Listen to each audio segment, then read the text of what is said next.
నమస్తే, welcome to Telugu రాజ్యం. నేను శ్రీ.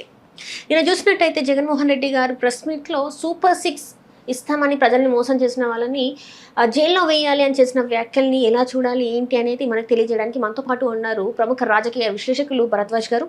నమస్కారం సార్. నమస్తే సార్, మనం చూసుకున్నట్టయితే జగన్మోహన్ రెడ్డి గారు ప్రెస్ మీట్లో చెప్పింది ఏంటంటే సూపర్ 6 ఇస్తామని చెప్పేసి మోసం చేసిన వాళ్ళని మోసం చేసిన ముగ్గురిని జైల్లో వేయాలని చెప్పేసి జగన్మోహన్ రెడ్డి గారు అన్నారు. సో దీన్ని అసలు మనం ఎలా చూడాలంటారు సార్ ఈ వ్యాఖ్యల్ని? అంటే ఎన్నికలలో ఇచ్చినటువంటి హామీలని నెరవేర్చటంలో తీవ్రంగా అంటే చాలా సాచివేత ధోరణితో వ్యవహరించడం జరిగింది కూటమి ప్రభుత్వం అధికారంలోకి వచ్చిన తర్వాత.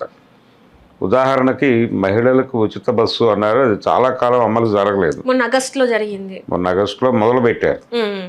అయితే సిలిండర్లు ఇస్తామన్నారు, దానికి సంబంధించి కూడా చాలా గందరగోళంగా అమలు జరుగుతోంది. అది రైతులకి పంట సాయం ఇస్తామన్నారు, అంటే సాగు సాయం అనే పేరుతో డబ్బులు ఇస్తామన్నారు, అది కూడా ప్రాపర్గా జరగటం లేదు. కొన్ని ప్రాంతాల్లో జరుగుతోంది, కొన్ని ప్రాంతాల్లో ఇంకా ఇంప్లిమెంట్ కాకుండా వదిలేశారు. ఇలాంటి గందరగోళంగా అమలు జరుగుతున్నాయి తప్ప ఒక సమగ్రమైనటువంటి పద్ధతిలో వెళ్ళటం లేదు. రెండోది, వాళ్ళు ఇచ్చిన హామీలని వాళ్ళే ఇదెందుకు అదెందుకు అని మాట్లాడటం అనేది చూస్తున్నాం. విచిత్రమైన పరిస్థితి అది.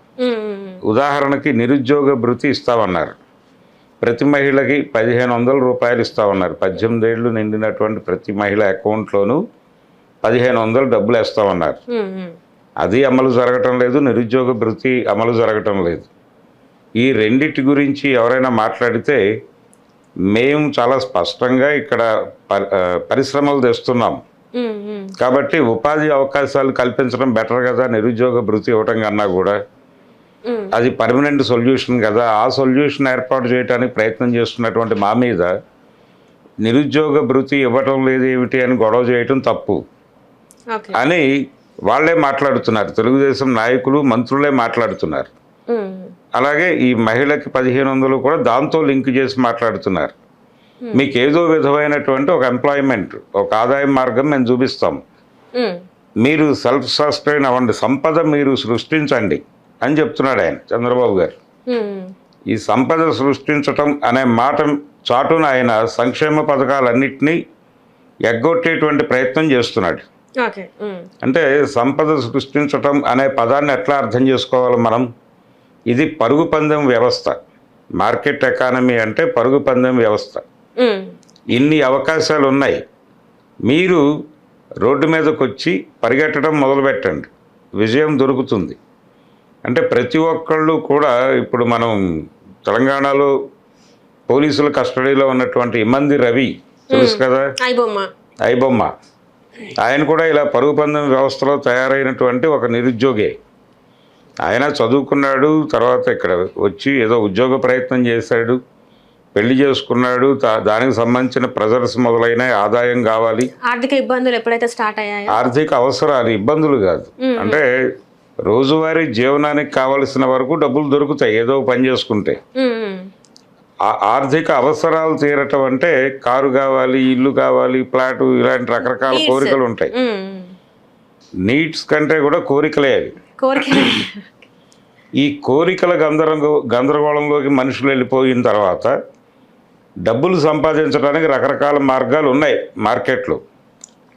మార్కెట్ ఎకానమీ ఎలాగైతే మనుషులకి ఎదురుకుండా వస్తువులు చూపించి ఈ వస్తువులు కొనుగోలు చేయాలి అనేటువంటి కోరికను రేపుతుందో, ఆ వస్తువులు కొనుగోలు చేయడానికి ఆదాయ మార్గాలను కూడా చూపిస్తుంది.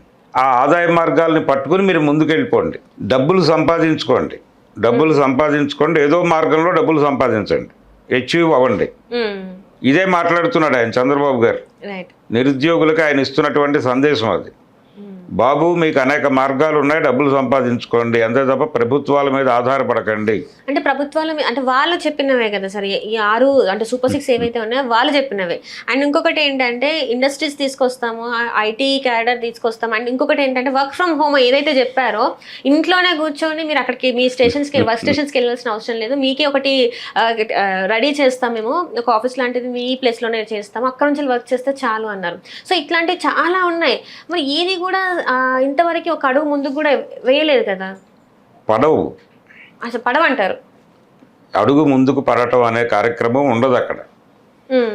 కబుర్లు మాత్రమే చెప్తాడు ఆయన. సో ఇవన్నీ పేద ప్రజల్ని నమ్మించి మోసం చేయడం అన్నట్టే కదా ఒక రకంగా.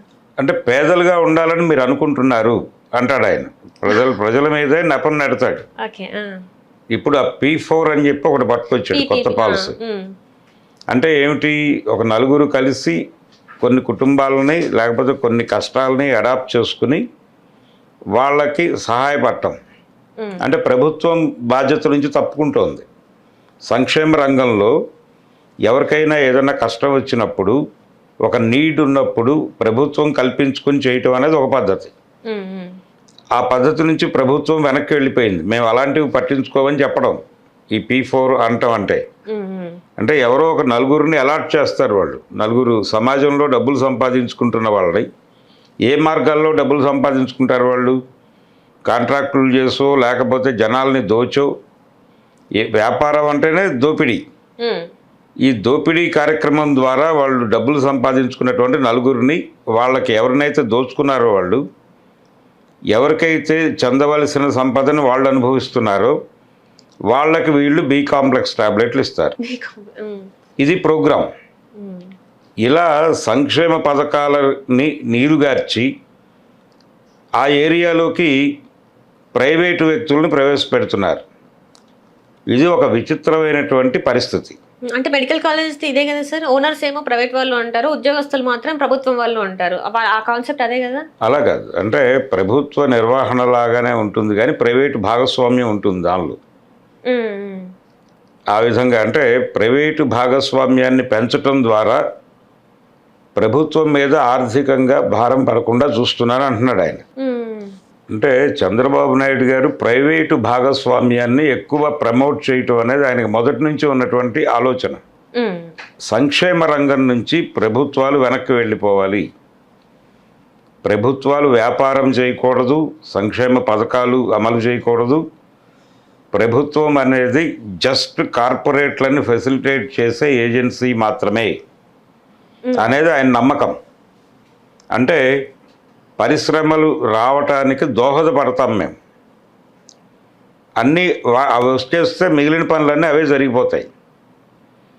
పరిశ్రమలు రాగానే రకరకాలుగా మీకు అవకాశాలు దొరుకుతాయి, ఉపాధి అవకాశాలు దొరుకుతాయి. అలాగే వాళ్ళకి కావలసినటువంటి ఉద్యోగుల్ని వాళ్ళే తయారు చేసుకుంటారు. విద్య మీద వాళ్ళే కేంద్రీకరిస్తారు. ఇప్పుడు పరిశ్రమల వాళ్ళకి ఏం చెప్తాడు వచ్చే పెట్టుబడిదారులకి, ఇక్కడ ఇంజనీరింగ్ కాలేజెస్ ఇవన్నీ ఉన్నాయి, వీటిని మీకు అనుకూలమైనటువంటి వర్కర్స్ని తయారు చేయడానికి ఏజెన్సీలుగా అనుకుని వీటి నిర్వహణలో మీరే డబ్బులు పెట్టండి అంటాడు ఆయన. మెడికల్ కాలేజెస్ ఉన్నాయి, ఈ మెడికల్ కాలేజెస్ అన్నిటినీ కార్పొరేట్ హాస్పిటళ్ళకు అనుబంధంగా చేసేస్తే వాటిని వాళ్ళే చూసుకుంటారు. ఈయనకు వచ్చినటువంటి ఇబ్బంది ఉండదు. వాళ్ళు జనాల్ని దోచుకుంటారా ఏం చేస్తారనేది వాళ్ళ గొడవ. అలాగే ప్రైవేట్ ఇన్సూరెన్స్ని ప్రమోట్ చేయటం ద్వారా వీళ్ళు చెప్తున్నటువంటి ఈ ఎన్టీఆర్ హెల్త్ స్కీములు ఇలాంటివి కొంచెం తగ్గుతాయి. అంటే దీనికి నిబంధనలు అధికం చేసేసి వైట్ కార్డు ఉండాలి, ఇంతకంటే ఎక్కువ ఇన్కమ్ ఉండకూడదు, ఇలా రకరకాల నిబంధనలు పెట్టి ఇక్కడ తగ్గించేసి ఆరోగ్యశ్రీ అనేవాళ్ళం మనం గతంలో. ఈ ఆరోగ్యశ్రీ పథకం కిందకు వచ్చే వాళ్ళని తగ్గించేసి మిగిలిన వాళ్ళందరినీ ఇన్సూరెన్స్ కంపెనీల వాళ్ళకి అప్పచెప్పేసి ఈ మొత్తం వైద్య రంగాన్ని కార్పొరేట్లకు అప్పచెప్పేసి తద్వారా కార్పొరేట్ హాస్పిటళ్ళని బాగు చేయటం అనే ప్రోగ్రాం ఒకటి టేకప్ చేశాడు ఆయన. ఎవరికైనా మరీ అనారోగ్యం వచ్చినప్పుడు వాళ్ళని ఆదుకోవటానికి కార్పొరేట్ల నుంచి కొంత ఫండ్ తీసుకుంటారు, ఆ ఫండ్ని వీళ్ళకి ట్రాన్స్ఫర్ చేస్తారు. అంతే తప్ప ప్రజా సంక్షేమ రంగం నుంచి ప్రభుత్వం ఇన్ టోటల్ వెనక్కి వెళ్ళిపోయి టోటల్ పరిపాలన కార్పొరేట్లకు అప్పచెప్పడం అనే కార్యక్రమాన్ని చంద్రబాబు నాయుడు గారు అభివృద్ధి అనే పేరుతో అమలు చేస్తున్నాడు. అందుకని ప్రభుత్వం చేస్తుంది అని ఆయన ఇచ్చినటువంటి హామీలన్నిటినీ అమలు చేయటంలో ఆయన చొరవ చూపించకపోవడానికి అది కారణం. నిరుద్యోగ భృతి ఎందుకు, మీకు ఉద్యోగాలు ఇస్తాం కదా మేము అంటాడు ఆయన. ఇంట్లో కూర్చున్న వాళ్ళకి డబ్బులు ఇవ్వటం ఎందుకు, ఏదో పద్ధతిలో మిమ్మల్ని ఏదో కార్పొరేట్ వాళ్ళు వాడుకుంటారు, వాళ్ళు డబ్బులు ఇస్తారు మీకు, ఇలా మహిళలకు చెప్తున్నాడు. డ్వాక్రా ఈ లింకుల్లో నుంచి మీరు పని చేసుకుని బతకండి అని చెప్తున్నాడు. రైతులకి కూడా దాదాపు అదే చెప్తున్నాడు. అంటే ఇవన్నీ ఇచ్చింది వాళ్ళే కదా సార్. అంటే మనం ప్రచారం టైంలో చూసుకున్నట్టయితే ఇవన్నీ వాళ్ళు చెప్పినవే. అవును, వాళ్ళే చెప్తారు. మహిళలకి డబ్బులే కావచ్చు, నిరుద్యోగ భృతే కావచ్చు, అమ్మకి వందనం కావచ్చు, ఇలాంటివన్నీ చెప్పింది వాళ్ళే. సిలిండర్ ఉచిత సిలిండర్ గురించి చెప్పింది కూడా వాళ్ళే. ఈ ఫ్రీ బస్ చెప్పింది కూడా వాళ్ళే. ఇవన్నీ ఇప్పుడు ఈ రోజు కాదు అంటే మరి ప్రజల పరిస్థితి ఏంటంటారు సార్? మరి అంటే నమ్మి ఓట్లు వేసారు వాళ్ళు, నమ్మి ఓట్లు వేసారు అనేది కూడా గందరగోళమే. ప్రజల ఓట్లతో అధికారంలోకి వచ్చామని ఆయన అనుకోవడం లేదు. అంటే ఢిల్లీ దేవుడిని నమ్ముకున్నాం మేము, ఢిల్లీ దేవుడు మమ్మల్ని గెలిపించాడు అని చంద్రబాబు నాయుడు గారు అనుకుంటున్నాడు. అంటే ఈవీఎం మేనేజ్మెంట్ జరిగింది అనేది చాలా స్పష్టంగా అర్థమవుతుంది అక్కడ. అంటే ఓటర్ రహిత ఎన్నికలు జరిగాయి కాబట్టి ఈ గెలుపు ప్రజల వలన రాలేదు మాకు. అందుకని ప్రజల గురించి మేము ఎందుకు కాన్షియస్గా పట్టించుకున్నట్టు నటిస్తే సరిపోతుంది. అందుకని ప్రతి పథకానికి ఒక 6 నెలలు, 7 నెలలు, 9 నెలలు, సంవత్సరం ఇలా టైమ్స్ పెట్టేసి అమలు చేస్తున్నట్టుగా నటిస్తూ అలా కాలక్షేపం చేస్తూ ఈలోపు వాళ్ళకి ఇతర అబద్ధాలు చెప్తున్నారు. ఇతర అబద్ధాలు అంటే మీకు రాజధానిలో రైల్వే స్టేషన్ కడుతున్నాం ఇన్ని ఎకరాల్లో కాబట్టి అదంతా బోల్డ్ వ్యాపారం, ఒక బిజినెస్ కారిడార్ ఏర్పడుతుంది. అందుకని చంద్రబాబు నాయుడు గారు రకరకాల పద్ధతుల్లో ప్రజలకు అబద్ధాలు చెప్పడంలో ఆయన చాలా గొప్ప అందవేసిన చెయ్యి. నెపం జలం మీద వేస్తాడు ఆయన. అంటే మీరు సంపద సృష్టించటంలో భాగస్వాములు కావడం లేదు అని చెప్తాడు. ప్రైవేటు రంగాన్ని ప్రోత్సహించటము అంటేనే పరుగు పందెం వ్యవస్థలోకి జనాల్ని తీసుకురావటం. ప్రతి ఒక్కళ్ళకి అవకాశం ఉంది ఇక్కడ, ప్రతి ఒక్కరూ కూడా పోటీ పడండి. అంటే పోటీలోకి ప్రతి ఒక్కరూ వచ్చి ఆ పోటీలో పాల్గొని డబ్బులు సంపాదించుకోండి. అంటే చంద్రబాబు నాయుడు గారు ఎలా వచ్చారు రాజకీయాల్లోకి? ఆయనే రోల్ మోడల్ అని ఆయనే చెప్పుకుంటాడు. అంటే ఆయన ఎక్కడో చిత్తూరు జిల్లాలో కుప్పం ఆ ఏరియా నుంచి వచ్చాడు, ఆయన నారావారిపల్లె నుంచి వచ్చాడు. ఆ నారావారిపల్లెలో ఆయనకి కొంత భూమి ఉంది, వాళ్ళ కుటుంబానికి ఏదో చిన్న వ్యాపారం ఉంది, చిన్నపాటి వ్యాపారమే, కొంచెం స్తోమత ఉన్నటువంటి కుటుంబం. అక్కడి నుంచి ఆయన ఇక్కడికి వచ్చాడు, వెంకటేశ్వర యూనివర్సిటీకి వచ్చాడు. అక్కడ చదువుకుంటూ నెమ్మదిగా రాజకీయాల్లోకి వచ్చి ఈ రోజున ఒక పెద్ద ఎంపైర్ని క్రియేట్ చేయగలిగాడు. ఆయన అవకాశాలు అందిపుచ్చుకుంటూ వెళ్ళాడు. మంచి స్కీమర్ ఆయన. అంటే ఒక దశలో రాజగోపాల్ నాయుడు కుటుంబాన్ని ఆకట్టుకున్నాడు ఆయన ఆశీర్వాదంతో ఎదిగాడు. ఆ తర్వాత అక్కడి నుంచి హైదరాబాద్ వచ్చాక ఎమ్మెల్యే అయిన తర్వాత ఆయన నెమ్మదిగా మంత్రి పదవి సంపాదించుకోవడానికి రకరకాల కష్టాలు పడ్డాడు. ఈ కష్టాల క్రమంలోనే ఆయన సినిమాటోగ్రఫీ మంత్రి అయ్యాడు. అక్కడి నుంచి ఎన్టీ రామారావు గారి ఫ్యామిలీలోకి ఎంటర్ కావటం, అక్కడ నుంచి అంటే చిత్తూరు జిల్లాలో ఒక పొలిటికల్ ఫ్యామిలీ నుంచి ఆయనకు ఒక మ్యాచ్ వచ్చింది. వచ్చిన సందర్భంలోనే ఈ ప్రపోజల్ కూడా వచ్చింది. వచ్చినప్పుడు ఆయన ఒక ఆలోచన చేశాడు. అదేంటంటే చిత్తూరు జిల్లా నాయకుడి తాలూకా వాళ్ళ సంబంధం, వాళ్ళు చెప్పినటువంటి సంబంధం కనుక చేసుకుంటే జిల్లా స్థాయిలోనే ఉంటుంది అది తన రిలేషన్. ఎన్టీఆర్ ఫ్యామిలీలోకి ఎంటర్ అయితే అది స్టేట్ ఫిగర్, ఆయన స్టేట్ ఫిగర్ కాబట్టి తనకు ఎదుగుదలకు అవకాశం దొరుకుతుంది. ఇలా స్కీమ్ చేసుకుంటూ వెళ్ళాడు ఆ జీవితాన్ని ప్రతి చోట. ఇలా మీరు స్కీమ్ చేసుకుంటూ వెళ్ళండి, ఆటోమేటిక్గా ప్రతి ఒక్కరూ ఎదుగుతారు. అవకాశాలు ఉన్నాయి ఇక్కడ. బ్యాంకుల నుంచి లోనులు తండి, ఏదో ఒక ఫ్యాక్టరీ పెట్టండి, ఏదో పద్ధతిలో వ్యాపారం చేయండి, ప్రభుత్వ ఉద్యోగాలు, ఇలా మిమ్మల్ని మీరు కుదించుకోకండి. మిమ్మల్ని మీరు కుదించుకోకుండా మీ లెవెల్లో మీరు ఎక్స్పాండ్ అయిపోయి విపరీతంగా డబ్బులు సంపాదించేసి ప్రతి ఒక్కరూ ఎంటర్ప్రెన్యూర్ కండి అని సందేశం చెప్తాడు ఆయన. సంపాదించుకోపోవటం మీ తప్పు. అంటే పేదవాడిగా పుట్టడం తప్పు కాదు, పేదవాడిగా చచ్చిపోవటం అనేది మీ తప్పే.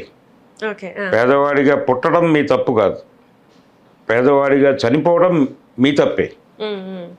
అందుకని దేని గురించి ఎవరి మీద ఆధారపడకండి, ప్రభుత్వాలను ముష్టెత్తకండి. సంక్షేమ పథకాలు పేరుతో జనాన్ని ముష్టివాళ్ళుగా మారుస్తున్నారు అని ఆయన చాలా స్పష్టంగా సంక్షేమ పథకాలు అమలు చేస్తున్నటువంటి ప్రతి ప్రభుత్వం మీద దాడి చేశాడు.